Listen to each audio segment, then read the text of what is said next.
They're there for their worst moment on earth. But that's not all they are. And we were my daddy's worst moment. But it wasn't all he was.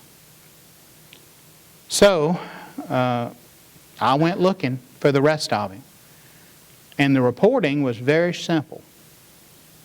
This all started about 5-6 years ago. I just started asking people, tell me one good story about my daddy. And that should have been simple. Then after the first 2 or 3 doors closed on me, I knew it might not be. And I kept asking and kept asking, and finally, over years, and I do mean years, the stories came. The stories trickled in. But I knew I couldn't write it unless 2 people that I love as much as anybody on the planet, if not more, helped me. My mother and my brother Sam. So I asked my brother Sam, I said, tell me one good story about Daddy. And he said, I don't know one. He never even paid no light bills. And 5-year-olds, 4, 5, 6-year-olds can have a romantic image of a man. When you get to be about 8, you get a little smarter. And you see things for what they are. And Sam never had anything for Daddy. And if you read the book, you know why. And so I kept trying, kept pushing. One day, and y'all will understand this, have y'all ever been on a trip, a search for the magic truck? Some of you men have been on this. It's when you get in your car with your brother or your friend and you flee your wives. And you go looking for the magic truck, because somewhere out there is the magic truck. Perfect truck. Perfect. Got everything on it you need. Low mileage. Bed's not rusted through. It's a good truck. Magic truck. Perfect. He and I were fleeing our wives and searching for the magic truck. And as we were driving, I said, tell me one good story about Daddy. And he told me what he said.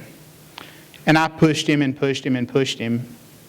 And finally he said, well, there was that Christmas that he bought me that big red wagon and bought you a big red tricycle. And I said, Daddy never bought me a damn tricycle.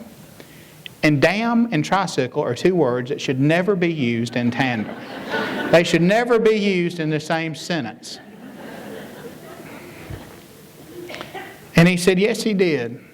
You were real small. And Daddy got together with some of his buddies and his brothers, and they worked on it, and they worked on it, and they put it together. It was perfect. Red, white seat. Perfect. And then he got drunk and backed over it, backing out the driveway. I said, I don't remember it. He said, that's because Mama picked it up and hid it in the closet. And we moved, it was still in there. Just don't remember. He said, ain't that the point? So that's about all I was going to get out of him.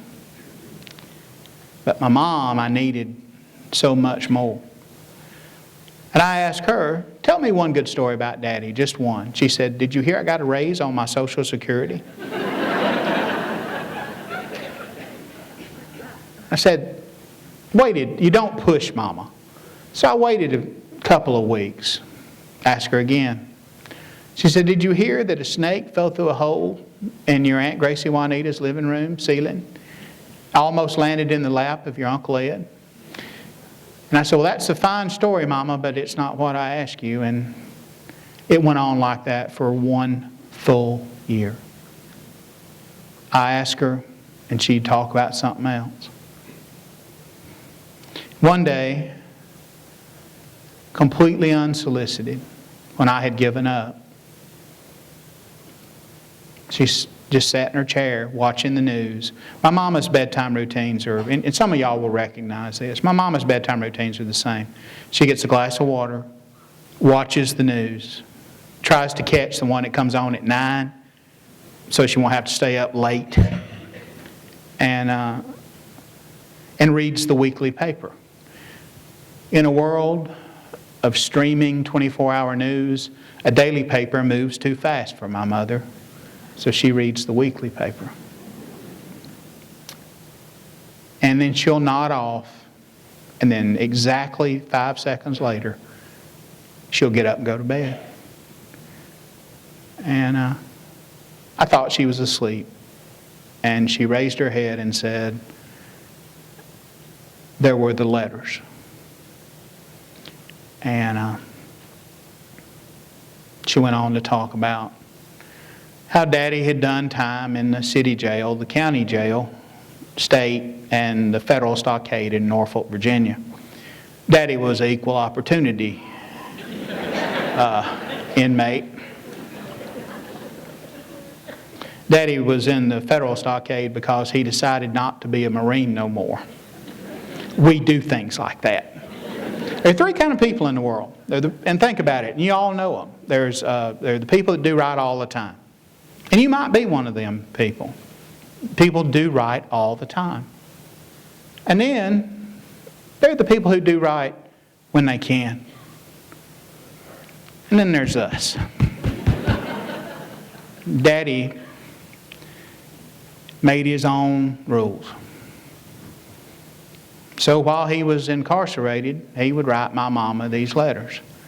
And I said, well, did he write you something really sweet and pretty in them? She said, no, he wrote like a kid. You know, how are you? I am fine. And then what was it that was special, I asked her. And she said it was the way he signed them. He signed them all. Good night, sweetheart. I miss you, honey. And you got to kind of love a man like that. You don't have to keep him. And one day he wrote, P.S. Look under the stamp.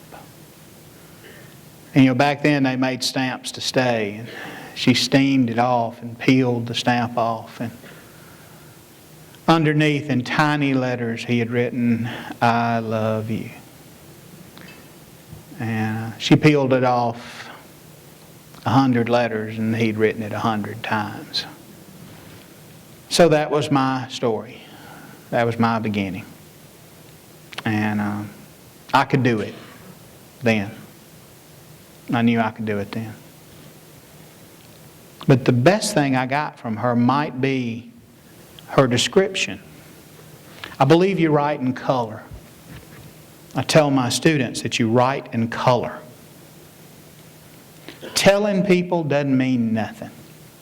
Showing them means everything. So I asked her one day, what did my daddy look like? This is him. Man, I wish I could have seen him. They say he was slick and pretty in 55, and when he leaned against his black and pearl 49 Mercury in his white palm beat suit and cherry red necktie, he looked like he got lost on his way to someplace special and just pulled off here to ask the way. He always stole a red flower for his lapel. What magic to always steal a red one. And cinched up his pants with a genuine leatherette imitation alligator belt. Sometimes people don't get that. I'm glad y'all got that. I'm glad y'all are here. His teeth were too good to be true, his canines long and wicked white. And he wore his wavy reddish-brown hair swooped up high like the killer, Jerry Lee. It turned black when he combed it back with rose hair oil, and when he fought, leading with his right hand and punishing with his left, all that hair flopped over into those blue flame eyes. He only finished 6th grade, but he was drawing good government money then as a Marine. and drove home every weekend from the base in Macon with one thing on his mind. He liked to pose on the square and see the girls sway by.